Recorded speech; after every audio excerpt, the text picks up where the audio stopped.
Il faut que tu prophétises encore sur un grand nombre de peuples et de nations et de langues et de rois.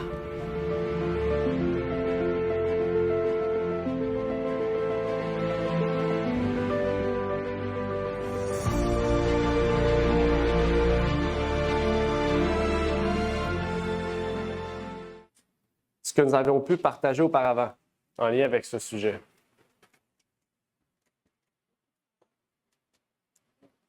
Pour ceux qui étaient présents. Je sais qu'il y en a certains d'entre vous peut-être qui n'ont pas été présents. Parler un peu de position comment libérer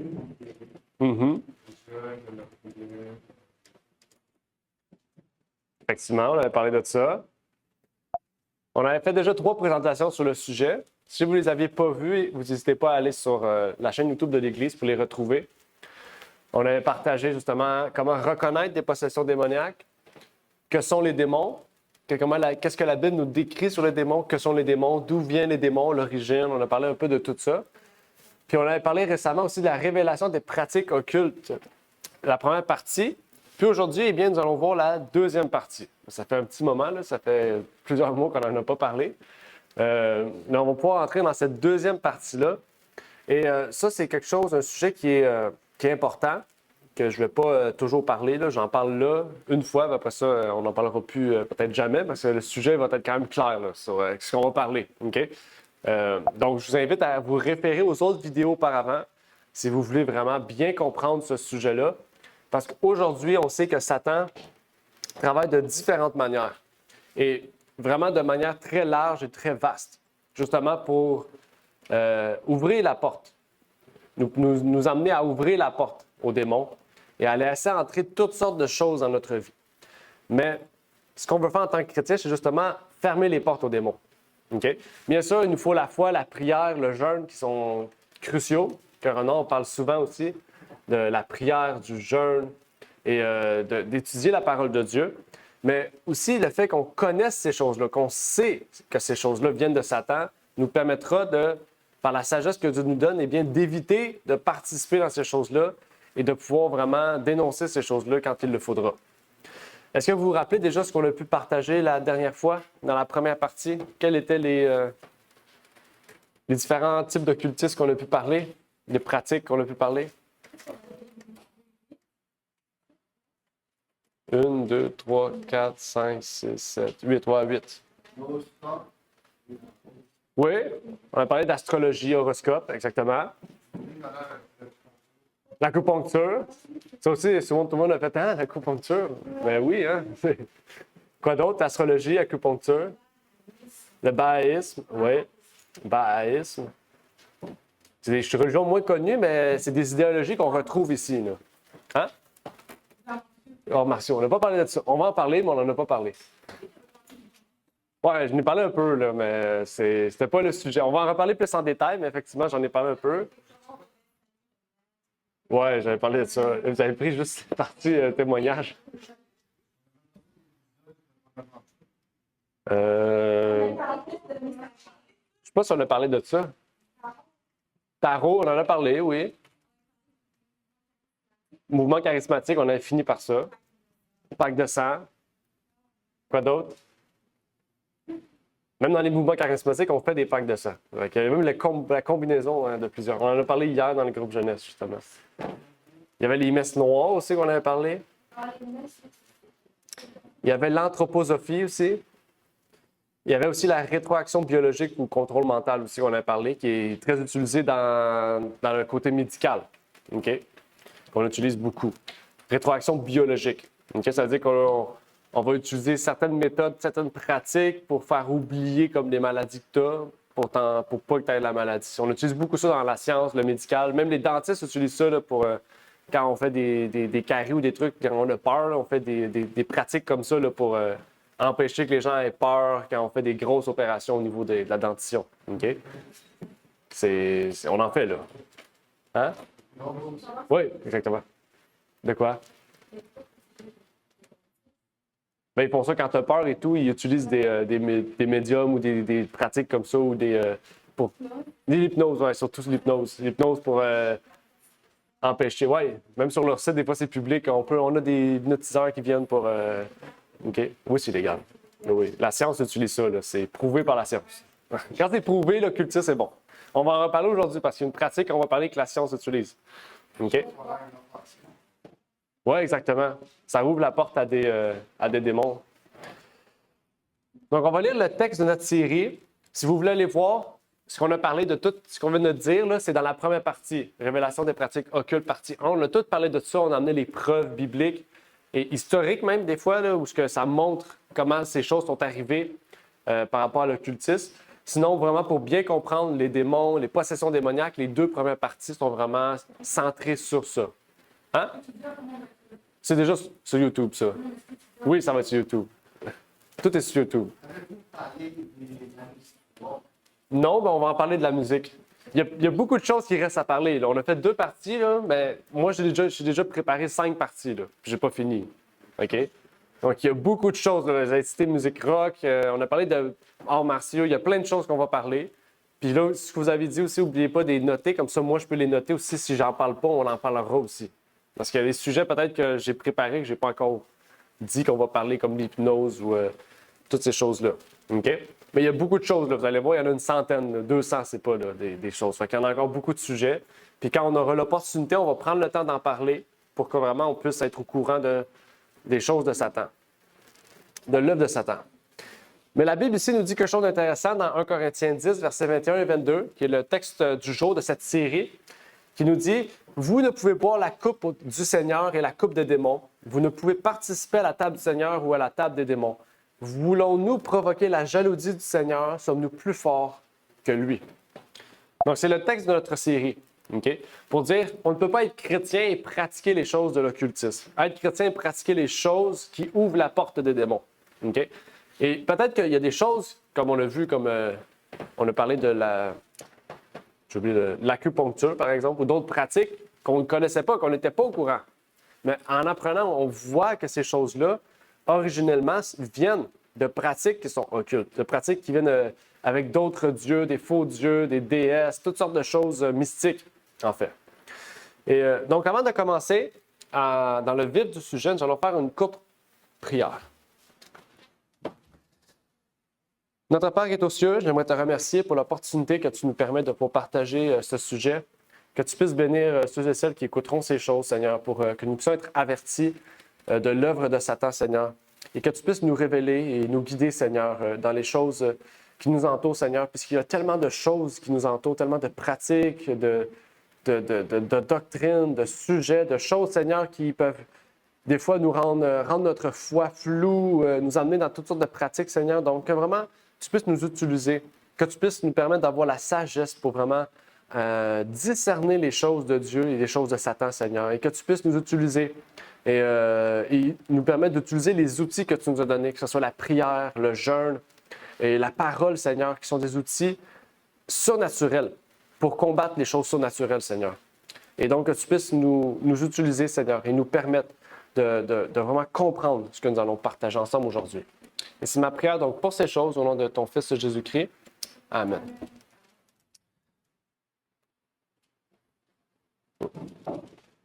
Il y a un passage que je voulais lire avec vous de Walter Martin qui s'appelle The Kingdom of the Occult, qui nous dit « Le chrétien ne peut pas être possédé, mais il ou elle peut être opprimé par les pouvoirs des ténèbres.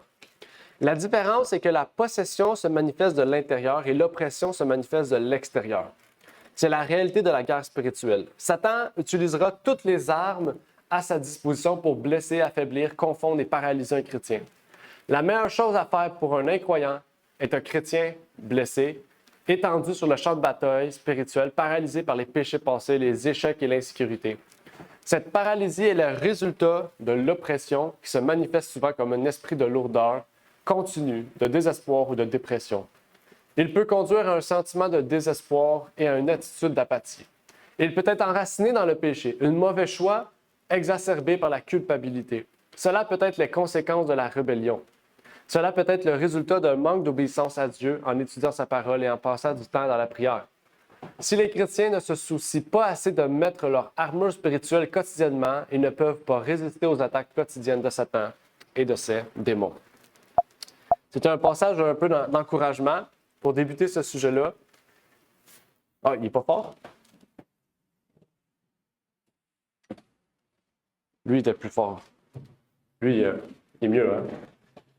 Donc, c'est un passage d'encouragement pour nous permettre de vraiment armer, de revêtir l'armure du chrétien.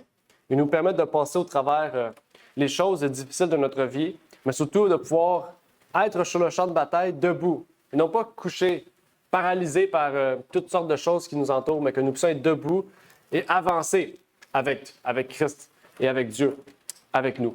Parce qu'on sait que sans eux, on ne peut rien faire. Sans eux, la guerre est déjà perdue. Mais avec eux, nous avons déjà la victoire. Parce que la Bible nous dit, la victoire, qu'est-ce qui rend les chrétiens victorieux? C'est leur foi. Hein? Nous sommes victorieux du monde par notre foi. Donc, nous devons vraiment nous revêtir de ces armes que Dieu nous donne. Donc, commençons notre sujet. Donc, la première pratique occulte ou doctrine que nous allons parler ensemble, c'est la science chrétienne. On ne parle pas ici de scientologie. Okay? On va en reparler plus tard. On parle ici de science chrétienne. La science chrétienne vient de cette femme. Peut-être vous reconnaissez le logo, okay, ou peut-être pas. Okay, c'est un logo que aussi plusieurs églises utilisent. Okay? Mais la science chrétienne vient de cette femme, Mary Baker Eddy, qui est une femme qui a vécu à la même époque que les pionniers adventistes et auquel aussi les pionniers ont décrite comme étant une occultiste. Cette femme-là, qui est une théologienne autodidacte américaine, estime avoir redécouvert en 1866 les lois appliquées par Jésus dans la guérison des malades. Parce que pour eux, Jésus ne guérissait pas des malades de façon surnaturelle. Okay? Parce qu'il suivait certaines lois, okay, qui lui permettaient de guérir les gens. Okay? Et pour eux, même on peut guérir la mort. Pour eux, la mort est une maladie. Pas le fruit du péché. C'est une maladie et que la mort, on peut la guérir. De la même manière que Jésus est mort et ressuscité, il a vaincu la mort, nous aussi, on peut faire ça. Pour eux, on peut arriver à ça. Okay?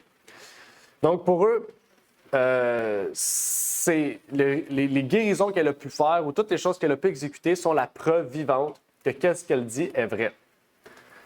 Jésus aurait donc utilisé plutôt des techniques de guérison plutôt que de guérir des personnes ou d'exécuter des fonctions surnaturelles par la puissance de Dieu.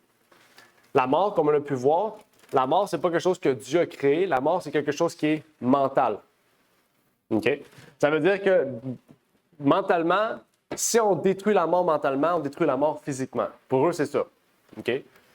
Et c'est quelque chose de vraiment qui est très poussé. Okay? Pour eux aussi, les maladies, c'est la même chose. C'est quelque chose qui est mental. Si on guérit le mental, on guérit les maladies. Okay? Et c'est tout basé sur le mental, sur la puissance de la pensée. Okay? Sur la puissance mentale que Dieu nous donne. Okay? Elle affirme en fait que la guérison mentale peut être faite par la concentration spirituelle sur une personne malade, qui est une véritable guérison et que son contraire est une erreur de pratique. Okay? Donc, ça veut dire que par la puissance mentale que nous avons, nous pouvons arriver à une guérison, peu importe laquelle elle est, même la mort. Okay? En fait, cette femme-là pratiquait l'occultisme, la magie, et pratiquait aussi le magnétisme, qui est une forme de pensée de l'époque très populaire, où ce que les ondes et toutes les choses de la Terre peuvent nous amener à la guérison. Elle a écrit ici quelque chose d'intéressant. Plutôt, Walter Martin parle de son sujet. Elle dit « La métaphysique de Swedenborg a façonné la pensée des transcendantalistes de la Nouvelle-Angleterre du 19e siècle, tels qu'Emerson, Thoreau, Ripley, Holmes, Acott. Ils ont plus tard influencé Mme Blavatsky de la théosophie, Mary Baker Eddy de la science chrétienne, les écoles métaphysiques du début du 20e siècle, les Fillmore de l'Église de l'Unité, les Ballard du mouvement Mighty I Am, les groupes de la Nouvelle Pensée, les groupes de sciences mentales et les groupes du New Age. C'est une église qui est très populaire aujourd'hui. Encore aujourd'hui aux États-Unis, il y a plusieurs millions de membres dans cette église-là. Et comme on voit, cette pensée-là est répandue dans les différents mouvements occultes les mouvements aussi ésotériques, mais aussi les mouvements du satanisme ou la théosophie, comme on a pu voir avec Mme Blavatsky, on en a parlé avec Elena Blavatsky. Et donc, c'est quelque chose qui est très, très populaire aujourd'hui, même dans plusieurs endroits médicaux en Europe. Parce qu'en Europe, c'est très fort, cette religion-là. OK? Donc, on voit ici que c'est des pratiques qui ne viennent pas de Dieu, mais qui viennent de Satan. OK? Deuxième sujet, la clairvoyance, ou le mot scientifique, la parapsychologie. Je dis quelque chose? Non. La clairvoyance fait partie de la parapsychologie, qui est l'étude des phénomènes paranormaux qui mettraient en jeu le psychisme et son interaction avec l'environnement. La clairvoyance, donc scientifiquement, on appelle ça, c'est une forme de perception extrasensorielle, comme la télépathie, la clairaudience, donc là, clairvoyance avec les yeux, clairaudience avec les oreilles, et la vision à distance ou l'intuition aussi, qui sont des formes de perception extrasensorielle. En fait, la clairvoyance, dans la Bible, on en parle. Et le fait de pouvoir, en fait, par une boule de cristal ou par d'autres moyens, donc par un médium qu'on appelle, de pouvoir connaître les événements du passé, rétrocognition, les événements contemporains se produisant en dehors du champ de la perception normale, c'est-à-dire en dehors de ce qu'on voit, on appelle la vision à distance, c'est-à-dire que tu peux voir quelque chose qui se passe dans un autre pays, dans une autre dimension. Il y a aussi l'avenir qu'on appelle précognition. Ça, c'est des termes scientifiques, OK? Vous n'êtes pas obligé de vous rappeler de ça, là. Il y a rétrocognition, précognition, vision à distance, qui sont toutes des formes de pratiques occultes. OK? En fait, il ne faut pas la confondre avec le don de prophétie qui annonce le futur, OK, par l'entremise de Dieu. Clairvoyance, c'est pas la même chose. C'est tu utilises un objet ou quelque chose pour connaître les choses de l'avenir, tandis que Dieu, par la prophétie, il utilise un homme. Il révèle à un homme les choses qui vont arriver dans le futur. OK? Et il faut faire une différence aussi entre une possession démoniaque. Un démoniaque qui, des fois, va avoir des visions, des choses sur un individu. OK? C'est pas de la clairvoyance. On comprend en fait que la clairvoyance, sa source première pour recevoir les révélations n'est pas de Dieu, mais de Satan.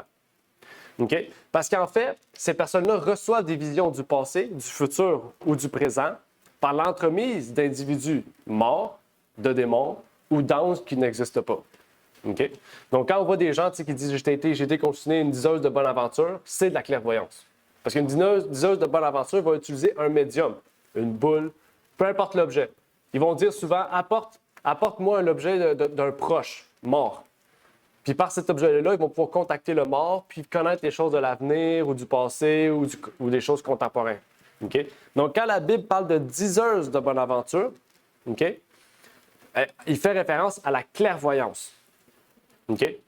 C'est ça qui est important à comprendre. Okay?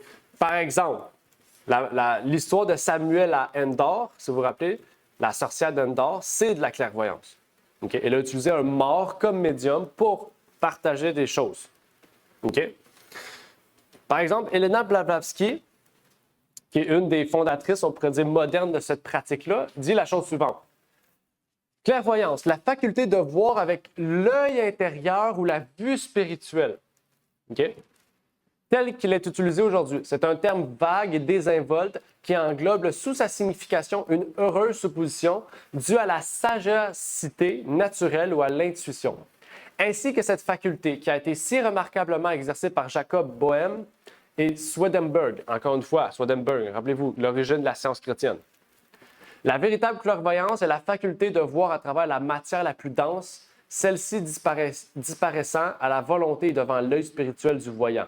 Et ce, indépendamment du temps, passé, présent ou futur, ou de la distance. Ça résume un peu les termes scientifiques qu'on a donnés. OK? Mais il faut savoir, hein, Swedenborg, c'est soi-disant un scientifique, c'est un chrétien, c'est un protestant, là, okay, qui a utilisé les sciences occultes pour appliquer les sciences occultes dans sa foi. Okay, il a mélangé ça. Okay? Est-ce que vous connaissez aussi des personnes, il y a une personne que vous connaissez tous, qui pratiquait la clairvoyance et l'occultisme? Tu as dit King James, le roi Jacques? Ah oui, il a écrit un livre sur oui, les possessions démoniaques, oui. Mais pas lui, pas dans la Bible. Un personnage historique que vous connaissez, qu'à chaque année, les journaux utilisent. Un auteur. Vous le connaissez, là. Nostradamus. Nostradamus faisait de la clairvoyance. OK? Il pratiquait l'occultisme. Vous connaissez pas Nostradamus? Ouais, à toute l'année, on dit Nostradamus avait prévu ça en 2025. Ouais, c'est. Mais lui, c'était un voyant puis un occultiste. OK? C'était un chrétien aussi. C'est ça qui est spécial, là. On mélange deux choses vraiment ensemble. Mais Nostradamus, bon, vous voyez, il y a des gens qui le connaissaient, c'est une personne qui pratiquait la clairvoyance pour connaître l'avenir. OK? C'est juste pour vous relier vraiment, pour vous rattacher à des personnes peut-être qu'on se dit « Ah, mais Nostradamus avait sûrement raison. Il pratiquait l'occultisme. Il ne pouvait pas avoir raison. » C'est Satan qui a amené ce cours-là vers ça. OK? Donc, on sait que, ça c'est important de le comprendre, quand on associe les choses avec la Bible, on sait que Dieu révèle des prophéties à ses enfants, mais que Satan utilise la clairvoyance pour révéler des choses aussi. OK? Mais on sait qu'il ne révèle pas des choses. Satan ne connaît pas l'avenir. OK? Satan, il peut révéler des choses du passé. C'est facile, c'est passé. Des choses contemporaines, c'est facile, il vit là. Mais le futur, il ne peut le révéler. En fait, il forge le futur en conséquence de ce qu'il va révéler. Je ne sais pas si vous comprenez. Dieu dit qu'il va arriver quelque chose parce que ça va arriver. Mais Satan dit que « Ah, je révèle que ça va arriver » parce que ton cerveau, naturellement, va vouloir arriver à ce que tu viens de recevoir comme révélation. OK? Donc, on voit ici un conflit qui existe. Et on doit faire attention. OK? Parce que je connais beaucoup de personnes, peut-être vous-même dans votre entourage, qui ne sont pas croyants, mais par exemple, des clairvoyances, des diseurs de bonne aventure, ils vont aller y voir. Ils ne croient pas en Dieu. Mais la madame qui tire des cartes, ils vont aller les voir parce qu'ils ont confiance en ça. Il y a beaucoup de personnes, qu'ils soient chrétiens ou non, qui pratiquent le tarot, qui pratiquent les diseuses de bonne aventure, toutes ces personnes-là ou ces classes-là, pensant que qu'est-ce qu'ils vont révéler est vrai. Quand je dis vrai, c'est vraiment véritable. Ça va arriver. OK? Donc, il faut faire très attention parce que la Bible aussi nous prédit de ces choses-là, nous avertit de ces choses-là. Dans Deutéronome 18, versets 10 à 12, la Bible nous dit « Il ne se trouvera personne parmi toi qui fasse passer par le feu son fils ou sa fille. » Ça, on sait c'est quel faux dieu. Vous savez c'est quel dieu? Moloch. Ni devin, ni pronostiqueur, ni enchanteur, ni magicien. On va tout parler de ces types de branches-là. Ni personne qui use de maléfices, ni personne qui consulte un sorcier, ni aucun diseur de bonne aventure ou clairvoyeur. OK? Peut-être même vous avez ce terme-là dans certaines versions de la Bible. Ni personne qui interroge les morts, car quiconque fait ces choses est une abomination à l'Éternel, et c'est à cause de ces abominations que l'Éternel, ton Dieu, chasse ces nations devant toi. Donc, quand on est chrétien, on ne peut pratiquer ces choses-là, mais on ne peut aussi aller visiter ou aller consulter ces personnes-là. Ce n'est pas le fait de ne pas pratiquer, c'est le fait de ne pas consulter aussi ces personnes-là. OK? Et il faut faire très attention avec ça. La Bible nous parle d'une autre histoire très intéressante en lien avec la clairvoyance. Puisque nous sommes dans la Bible, restons un peu dans la Bible. La Bible nous révèle 8 signes d'une possession démoniaque et l'un de ces signes-là, c'est la clairvoyance. Qu'est-ce que je veux dire par là? C'est que quand il y a des gens qui arrivent vers vous qui disent « J'ai eu une vision, j'ai eu une prophétie, j'ai vu quelque chose de l'avenir », dites-vous que l'un des signes d'une possession démoniaque est la clairvoyance, est le fait de voir l'avenir. OK? Donc, pas parce qu'un chrétien dit qu'il voit l'avenir que c'est vraiment de Dieu. Ça peut être les signes d'une possession aussi. OK? Oui. Comment tu fais la différence entre ça et le mindset? Ah, bien la parole de Dieu nous donne des prophètes, nous donne des signes pour identifier des vrais prophètes. C'est ça. Comment tu fais la différence entre quelqu'un qui va dire Dieu m'a donné une vision, voilà ce qui va se passer, et quelqu'un qui a posé Oui, ben, tu regardes sa vie. Le plus important, c'est de regarder sa vie. Regarder ce qu'il croit, regarder ce qu'il fait. Mais aussi, la Bible nous dit de tester chaque esprit. Il faut tester les esprits. OK? Parce que oui, une personne va arriver pour dire c'est la vision de Dieu. Il ne faut pas tout de suite fermer la porte, il faut écouter. En écoutant, après ça, il faut relativer et voir qu'est-ce qu'il y en est par rapport à la parole de Dieu. Parce qu'on sait, une prophétie ne va jamais détruire ce qui a déjà été dit dans la parole. On est clair avec ça.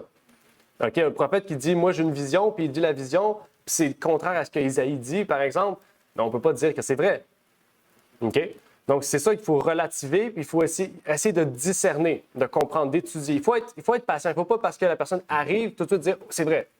Il faut écouter la personne et après ça, aller voir ce que la Bible nous dit, comprendre. Puis ça, c'est intéressant parce qu'aussi, quand on étudie Ellen White et sa vie, les pionniers aussi, quand ils sont arrivés et qu'ils ont eu ses visions, ils ne croyaient pas à elle. Ils ne croyaient pas du tout à ce qu'il disait. Ils venaient de passer à travers d'un temps difficile en 1844. Ils ne voulaient rien savoir de ça, de ces choses-là. OK? Mais en priant Dieu et en étudiant, c'est quand il y a eu d'autres personnes aussi qui ont eu des visions, qui ont eu d'autres choses, qui étaient toutes liées ensemble, les mêmes visions, les mêmes songes. Puis qu'après ça, même qui ont écrit des livres, ils ont écrit des livres qui témoignent des expériences qu'elle a eues ou d'autres personnes ont eues à travers des visions et tout, puis qu'on voit pour prouver que ça venait de Dieu, pour prouver que c'était de Dieu. Comment ils vivaient les expériences. C'était pas rempli d'énergie, de force. C'est vraiment dans le silence, dans le calme, dans la paix, comme les apôtres aussi. Mais en fait, on a pu voir que c'était vrai. OK? Puis ça prend un temps, en fait. OK? Parce qu'Ésaïe aussi, quand il a dit sa vision, tout le monde a pu croire. Il dit « Ah oui, c'est vrai ». Mais c'est parce qu'ils connaissaient déjà Ésaïe, sa foi. Ils savaient comment il était, qu'ils ont cru à ce qu'il disait. Je ne sais pas si c'est mieux. Mais oui, c'est important. Il faut vraiment prendre un temps pour bien discerner. Pas parce qu'une personne voit des choses dans l'avenir que c'est une possession. C'est pas du tout ça que j'ai voulu dire. Si j'ai voulu sous-entendre ça, là, désolé, mais c'est pas ça. C'est pour dire que comme Dieu a des outils, Satan a des outils aussi. OK? Parce que Satan, c'est un copieur. Il copie les œuvres de Dieu. OK? On va lire un passage de la Bible pour mieux comprendre et discerner l'histoire intéressante que Jésus aussi nous relate. Il nous dit, dans Luc, Luc chapitre 8, versets 26 à 33, « Ils abordèrent ensuite au pays des Gadarénéens, et qui est vis-à-vis de la Galilée. Et quand Jésus fut descendu à terre, il vint au-devant de lui un homme de cette ville-là qui était possédé des démons depuis longtemps. Il ne portait point d'habits, il ne demeurait point à la maison, mais il se tenait dans les sépulcres. Dès qu'il vit Jésus, il cria et se jetant à ses pieds, il dit à haute voix, « Qu'y a-t-il entre moi et toi, Jésus, fils du Dieu très haut? Je te prie, ne me tourmente point. » Car Jésus commanda à l'esprit immonde de sortir de cet homme, dont il s'était saisi depuis longtemps. On le liait de chaînes et on le gardait avec des entraves, mais il rompait ses liens, et il était emporté par le démon dans le désert. Et Jésus lui demanda, « Comment t'appelles-tu? » Il répondit, « Légion, car plusieurs démons étaient entrés en lui. Et il le priait de ne leur pas commander d'aller dans l'abîme. Or, il y avait là un grand troupeau de pourceaux qui paisait sur la montagne. Et il le priait qu'il leur permît d'entrer dans ces pourceaux, et il leur permit. Les démons étaient donc sortis de cet homme, entrèrent dans les pourceaux, et le troupeau se précipita dans ce lieu escarpé dans le lac, et fut noyé. Et l'homme duquel les démons étaient sortis le priait de lui permettre d'être avec lui. Mais Jésus le renvoya en disant, « Retourne dans ta maison et raconte les grandes choses que Dieu t'a faites. » Il s'en alla donc, publiant par toute la ville tout ce que Jésus avait fait en sa faveur. Donc ici, c'est une histoire intéressante qui nous révèle. Je pense que c'est une des seules histoires où on nous décrit vraiment l'état d'un possédé. Absolument, on dit cet homme était possédé, il était sourd. Après ça, on dit guérison. Mais ici, on décrit beaucoup plus comment il était, qu'est-ce qu'il faisait. Il y a eu vraiment une histoire plus précise sur l'état d'un possédé. Okay? Sa circonstance. Okay? Et il y a 8 signes intéressants qui sont révélés ici. Le premier fait auquel nous sommes confrontés est que dans la possession démoniaque, les démons résident effectivement dans la personne concernée. Okay? Ici, Luc le décrit comme des esprits mauvais. Ce phénomène est la contrepartie de l'inhabitation du Saint-Esprit dans le croyant. S'il n'y a pas de Saint-Esprit, il y a la place pour un autre esprit. Il y a toujours un esprit. Si ce n'est pas le Saint-Esprit, c'est un autre esprit. Okay? On le sait, spirituellement, nous sommes toujours confrontés entre le bien et le mal. Donc, si nous ne sommes pas habités du bien du Saint-Esprit, nous pouvons être habités par le mal des démons. Okay? C'est le premier fait qu'on remarque ici. Le deuxième signe de possession est la force inhabituelle dont fait preuve la personne possédée. Par exemple, ici, le démoniaque gadaréen a pu briser les chaînes qui le liaient. Okay? À l'époque, on sait, aujourd'hui, les chaînes, c'est pas du fer. On dit 100% fer, on sait que c'est du fer mélangé avec de l'aluminium, puis toutes sortes de choses dedans qui sont pas réelles, OK? Mais à l'époque, quand on disait du fer, c'était du fer. Et on sait que du fer, c'est très, très, très, très solide, OK? Donc, on voit une force surhumaine qui sort. Le troisième signe est le conflit visible à l'intérieur de la personne possédée. Dans le cas du Gadaréen, d'une part, nous le voyons venir à Jésus, apparemment pour obtenir de l'aide, et d'autre part, il réagit soudain avec crainte et le supplie de ne pas le tourmenter. Donc, on voit ici que les propos qu'ils vont dire sont contradictoires. Okay? Il y a une contradiction dans les propos, dans le désir, parce qu'il y a un combat intérieur. Ensuite, 4, nous avons le phénomène de la résistance, une opposition aux choses de Dieu. Okay? Parce que le Gadaréen ici il dit « Qu'est-ce que tu as à faire avec moi? » Okay? Qu'est-ce que tu vas faire avec moi? Qu'est-ce que tu as à faire avec moi? Okay? Pour montrer qu'il y a une opposition aux choses de Dieu. Il est fermé aux choses de Dieu. Le cinquième signe est la clairvoyance. Okay? Dès qu'il a vu Jésus, même s'il ne connaissait pas Jésus, okay, il a reconnu qu'en lui habitait. Okay? Habitait quelque chose de plus puissant que les démons. Okay? Il a ressenti, je ne dis pas ici pour ressentir les émotions, non, c'est qu'on ressent les esprits. On dit souvent, quand je suis avec cet individu-là, je me sens mal. Ce n'est pas l'énergie négative, OK? Non, c'est que cette personne-là est sûrement habitée d'un esprit qui est contraire à ce que toi tu veux, l'esprit de Dieu. OK? Le prochain, c'est la marque suivante de la possession et la capacité de la personne à parler avec des voix qui ne sont pas la sienne. OK? Aucune maladie mentale ou hystérie ne peut soudainement se mettre à parler une langue étrangère qu'il n'a jamais apprise ou changer la tonalité de la voix ou la voix qu'il a habituellement. OK? Le septième marque qu'on retrouve ou signe qu'une personne est possédée par un démon est la délivrance soudaine qui est possible. Okay? Les personnes possédées peuvent être délivrées presque instantanément lorsqu'elles entrent en contact avec le Seigneur Jésus. On voit ici, aussitôt qu'il a été en contact avec Jésus, les démons ont demandé d'être mis dans un pourceau. Okay? Donc, la puissance de Dieu permet la délivrance de ces démons, d'une personne possédée. Okay? Parce qu'elle l'a désiré, la personne. Le dernier est le transfert. Lorsque le Gadaréen a été délivré, quelques 2000 pourceaux, et peut-être plus ou moins, sont devenus fous et se sont précipités tête baissée dans la mer. De tels événements ne se produisent pas naturellement. Il a fallu un événement surnaturel, quelque chose qui s'est passé pour qu'un groupe de pourceaux décide de se jeter dans la mer, sans même réfléchir. Aucune personne normale ne ferait ça. Aucun animal normal ferait ça. OK? Donc, c'est pour vous montrer ici que vraiment, l'expérience du Gadaréen, si on prend le temps de l'étudier, nous révèle des signes qui peuvent se retrouver dans une personne possédée. OK?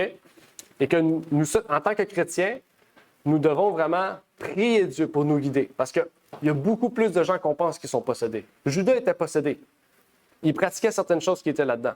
OK? Il faisait, des choses se révélaient. OK? Donc, on doit vraiment faire attention. On doit vraiment être des guides spirituels. Okay? Tantôt, Renaud, il parlait d'être des maîtres. Okay? D'être des maîtres. C'est-à-dire de savoir avoir un discernement, d'acquérir la sagesse qui vient d'en haut. Oups. Ah, j'avais tout marqué en plus. Désolé. Le prochain point, c'est la chromathérapie. À quoi ça vous fait penser la chromathérapie? Le temps. Le temps? Oui, exactement. Chroma, peut-être aussi plus sur le terme, on pourrait dire technologique, mais quand on étudie un peu le design et tout ça, chroma, c'est genre chroma X et toutes ces affaires-là, c'est les couleurs, les lumières. Ça, la chromothérapie, c'est une pratique utilisée par la médecine. Okay? Au Québec, on utilise ça. Okay? Donc, on sait que les couleurs ont un effet sur nous. Okay? On sait que quand il fait beau dehors, on est plus joyeux que quand il fait noir dehors ou qu'il pleut. Parce que les couleurs, toutes les choses ont un effet sur nous. Okay? Un effet sur nos émotions, sur notre cerveau, la façon qu'on pense. Mais la chromothérapie, c'est l'idée que les couleurs ont un effet sur notre santé. Que le rouge peut nous guérir ou que le bleu peut nous tuer. Okay? Bon, je dis ça un peu mélangé, là, mais c'est pour vous dire que pour eux, la couleur a un effet de guérison ou de destruction sur notre santé. On le sait bien sûr que, logiquement parlant, naturellement parlant, c'est impossible. OK? Mais la science utilise cela. Et on retrouve cette pratique-là surtout dans l'ésotérisme ou ceux qui pratiquent le yoga. OK? Donc, l'hindouisme aussi. Parce que le yoga, ça vient de l'hindouisme. OK? Par exemple, ici, on voit les différentes couleurs. Chaque couleur apporte une guérison sur une certaine partie de notre corps. OK? Puis ils ont des noms. Je ne vais pas vous donner les noms, mais ils ont des noms. OK? Ça, c'est une image officielle sur le site ésotérique qui nous montre qu'est-ce que la chromothérapie. OK? Il y a une différence entre la photothérapie et la chromothérapie. La photothérapie, c'est l'utilisation de rayonnements électromagnétiques qui nous amène à guérir. La chromothérapie est l'utilisation de couleurs qui, soi-disant, peuvent guérir même des cancers. OK? Par exemple, le vert va nous amener à guérir le cancer. Le bleu va nous amener à guérir les problèmes d'os. OK? Donc, c'est pour vous montrer que ça peut aller loin dans les différents types de maladies. Mais la parole de Dieu est claire sur ce sujet-là. OK? On sait très bien que le résultat d'une maladie est parce qu'on a désobéi aux lois de la nature. Et que le seul moyen de guérir de cela est de recommencer à suivre les lois de la nature. On apprend ça avec Michel. OK? Donc, on ne peut pas guérir avec des couleurs. OK? Mais dans l'ésotérisme, dans l'hindouisme, toutes ces branches-là, la chromothérapie est une pratique courante. Et comme on a pu dire, faites des recherches, même dans la médecine. OK? On retrouve cette pratique-là. Prochain point. Illusionnisme ou magicien. Souvent, vous connaissez ça, les tours de magie. Vous connaissez sûrement des grands magiciens au Québec ou ailleurs. Souvent, vous en connaissez. Dites, est-ce que vous connaissez des gens qui sont des magiciens? Mesmer. Qui? Dynamo. Ça m'étonne. Je ne connais pas, mais ça ne m'étonne pas. Illuminati. Ben là, c'est pas... Non, illusionnisme. Il y a aussi Chris Angel, que vous connaissez sûrement, qui était très populaire. Même au Québec, on a Luc Langevin aussi. Il y en a eu plusieurs. OK? Donc, il y a une différence entre les tours de magie et la magie. OK? Une différence entre les deux. OK? Faut bien discerner. Il y a une différence entre un tour de passe-passe qui est pratiqué pendant plusieurs années, puis par la suite démontré. OK? Parce que oui, il y a des tours de magie qui c'est juste des tours de passe-passe face à la distance, et on le sait qu'il y a des trucs qui sont très normaux, humains. Mais on sait qu'il y a des tours de magie qui, à la base, ne sont pas des tours de magie, mais qui sont de la vraie magie. On appelle ça illusionniste ou magicien, qui a une distinction qui existe entre les deux. Okay? On sait que Satan est le maître de l'illusion. Okay? Et que, par exemple, Paul le décrit dans Corinthiens comme une imitation de l'ange de lumière. Satan est le maître de l'illusion, le maître de la tromperie. Donc, bien sûr que l'illusionniste, les magiciens, ne sont pas une pratique qui vient de Dieu. Même, par exemple, dès la fondation du monde dans Genèse, on retrouve Satan qui prend l'image, l'illusion d'un serpent qui était le plus bel animal de la terre à l'époque pour tromper Ève. Il utilise l'illusion. Okay? Et on connaît plein de personnes, que ce soit David Blaine, par exemple, qui fait sortir des grenouilles de sa bouche. Vous l'avez déjà vu? Non? Il met de l'eau dans sa bouche, il fait un peu, puis après ça, il y a des dizaines de grenouilles qui sortent de sa bouche. Okay? C'est pour vous dire que à ça va très loin. Okay? Et on se demande d'où qu'ils viennent ces tours-là, parce que faire sortir une grenouille de sa bouche, c'est dégueulasse, mais c'est impossible humainement parlant. OK? Même où, rentrer des épées au complet. Il y a plein de pratiques, on se pose beaucoup de questions. On se dit, est-ce que c'est juste des tours de magie, dans le sens des tours d'illusion, ou de la vraie illusion, comme Satan le fait? OK? Et pour savoir, même l'Église catholique utilisa l'illusion pour tromper le peuple sur plusieurs doctrines qu'il croit. On va lire ici un fait historique qui nous dit « Par ce genre d'illusion, l'Église de Rome, au temps de l'aveuglement et de l'ignorance, a tiré un grand profit et a beaucoup augmenté ses richesses et ses honneurs. » En effet, 3 points de la religion de cette Église, à savoir le purgatoire, l'invocation des saints et l'honneur des reliques, lui ont permis de s'enrichir considérablement. Tous ces points ont été fondés sur ces impostures sataniques et d'autres du même genre. En effet, le seul moyen qu'ils ont trouvé pour amener le commun des mortels à leur céder, tant pour la croyance que pour la pratique, a été de tromper leur sens extérieur par de fausses apparitions de fantômes et d'âmes d'hommes. marchant et se déplaçant après leur départ et d'autres choses de ce genre. C'est ainsi que des personnes simples, ignorantes de ces apparitions et de ces illusions, ont été très effrayées et ont été amenées par une peur et une crainte extrême à acheter leur propre paix et leur propre sécurité par de nombreuses et grandes dépenses. Ce sont là, en effet, les arguments les plus forts qu'ils aient jamais eus et qui ont le plus prévalu auprès des gens du peuple, comme le montrent les récits de toutes les nations et de tous les temps, où de telles tromperies ont eu lieu, bien que souvent, par le juste jugement de Dieu, ils aient été pris dans leur ruse et que leurs exploits aient été révélés. Donc ici, c'est juste pour vous montrer que, comme on voit ces choses-là de plus en plus se propager, puis que les tours, l'illusion est de plus en plus grande, on voit que même à l'époque, l'Église, qui se dit soi-disant chrétien, l'Église du Christ sur terre utilisait même l'illusion, OK, pour amener à croire ces fausses doctrines-là. Et ça nous pousse à penser à plein de choses. On pense à plein de choses. Quand on rouvre ça rouvre la porte à plein de pratiques qui existent même dans les églises d'aujourd'hui, ou qui font plein de sortes de tours de magie. On a parlé récemment de la madame qui avait guéri son bras, puis elle avait refait ça sur d'autres églises et tout. C'est l'illusion, c'est de l'illusion, c'est l'œuvre de Satan. OK? Donc, c'est la même chose en fait. On voit que la tromperie est de plus en plus grande, mais de plus en plus visible. OK? Et on sait que cela vient de l'œuvre de Satan. Prochain point, la nécromancie. La nécromancie, dans la Bible, c'est la magie de la mort. OK? La nécromancie ou la magie de la mort est la communication des morts avec les morts dans le but de faire apparaître leur esprit pour faire de la divination, qui sont deux choses différentes. On peut faire de la divination sans nécromancie. OK? Cette pratique est directement condamnée dans la Bible par ces mots. Lévitique 20, verset 6 nous dit « Si quelqu'un se tourne vers ceux qui invoquent les esprits et vers les devins pour se prostituer après eux, intéressant le terme prostituer, je tournerai ma face contre cette personne et je la retrancherai du milieu de son peuple. » Dieu appelle ceux qui vont vers les nécromanciers de la prostitution. Cela est clair que cette pratique est contraire à la volonté de Dieu et vous serez appelés adultères. Hommes et femmes adultères, comme Jacques le dit. Mais il faut savoir aussi que sans même qu'on va voir les nécromanciers utilisent des objets ou que nous pouvons avoir chez nous qui sont reliés à la nécromancie. On ne va pas élaborer sur le sujet, mais on pourrait l'élaborer sur le sujet parce que un peu plus tard, une autre fois. Mais je vais vous montrer. C'est des objets qui sont utilisés pour invoquer les morts. Il y en a certains, c'est sûr que vous le savez. OK? Il y a 10 objets très populaires.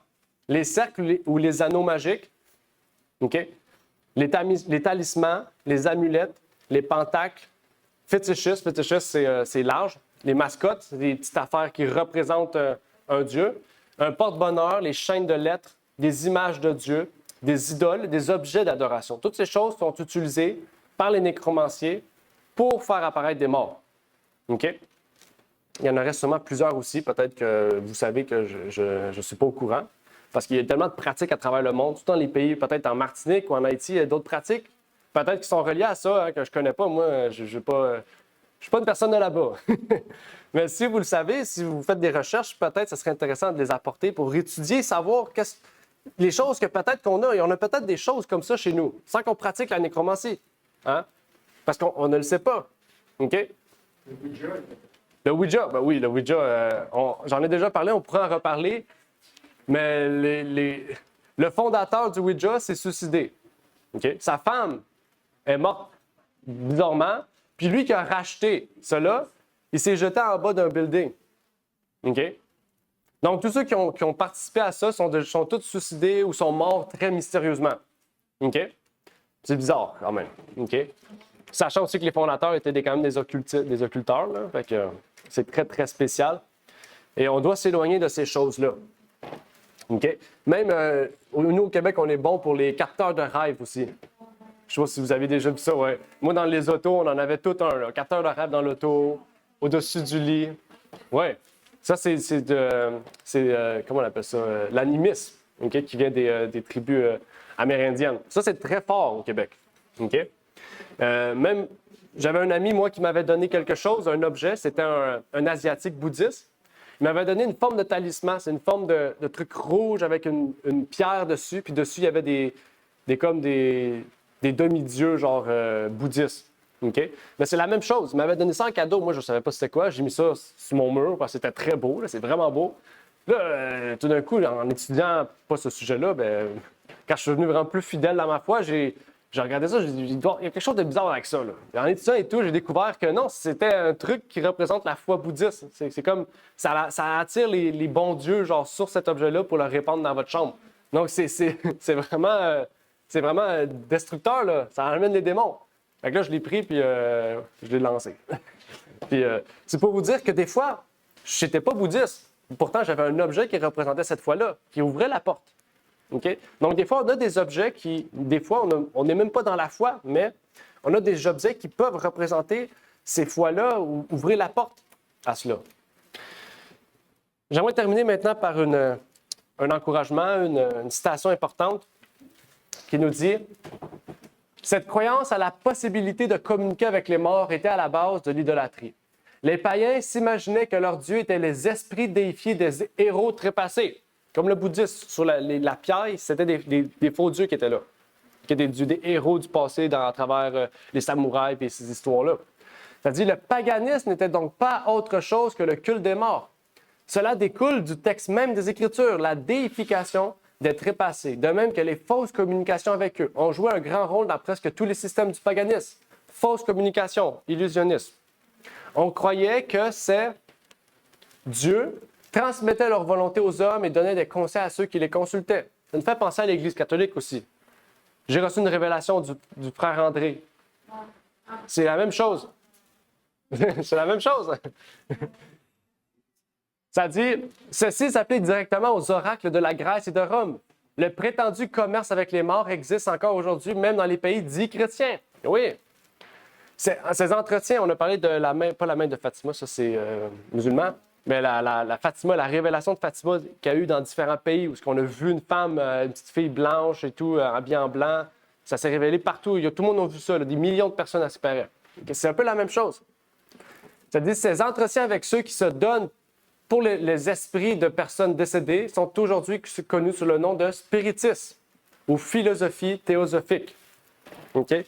Qui est un peu l'occultisme moderne. Okay? Donc, la Bible est claire. Entre cela, nous voyons qu'il y a des doctrines occultes, il y a des pratiques occultes, mais il y a aussi des objets occultes qui, des fois, même parmi les chrétiens, ont et gardent avec eux, mais qui, à la base, sont des pratiques occultes. Et c'est sur ça que je vais terminer. Donc, c'était un message plus court. Je pense que c'était le plus court, c'est 47 minutes, c'est pas long. C'est un message plus court, OK? Mais je ne voulais pas trop vous en donner parce que je sais qu'il y avait des termes et des idées peut-être que vous ne connaissiez pas. Ça va vous permettre peut-être de réfléchir, de vous asseoir, peut-être de dire est-ce que vraiment ce qu'Olivier dit, c'est vrai, d'aller vérifier, c'est important d'être des béréens, puis d'aller même peut-être étudier un peu plus en profondeur s'il y a des aspects que j'ai peut-être pas parlé ou qu'on n'a pas parlé. N'hésitez pas à le dire, OK?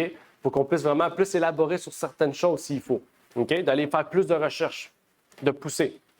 OK? Donc, j'espère que ce message a pu vous aider, vous permettre de mieux comprendre. OK? Et on va maintenant faire une courte prière pour terminer. Prions. Notre Père qui est aux cieux, j'aimerais te remercier pour l'opportunité que tu nous permets d'être aujourd'hui présent, de comprendre ta parole et que tu puisses nous révéler ces choses, Seigneur. Que tu puisses nous donner l'esprit des Béréens, Seigneur, pour que nous puissions non seulement comprendre, mais que nous puissions chercher à savoir est-ce que tout ce qui est dit est vrai, Seigneur, et de pouvoir approfondir, Seigneur, et de pouvoir vraiment nous guider, non seulement dans la vérité, mais dans les pratiques qui viennent de toi et non pas les pratiques qui viennent de Satan, Seigneur.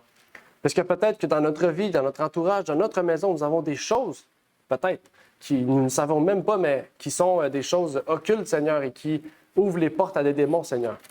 Et donc, que tu puisses nous libérer de toutes ces choses démoniaques, Seigneur. Que tu puisses nous rendre vraiment fervents à ta parole, dans la vérité.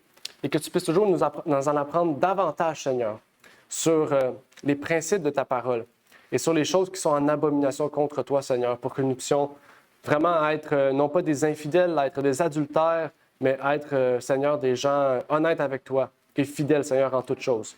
C'est ma prière, donc, pour ces choses, au nom de ton Fils Jésus-Christ. Amen. Merci d'avoir écouté cette vidéo. Si vous désirez rejoindre l'œuvre au Québec, veuillez nous contacter.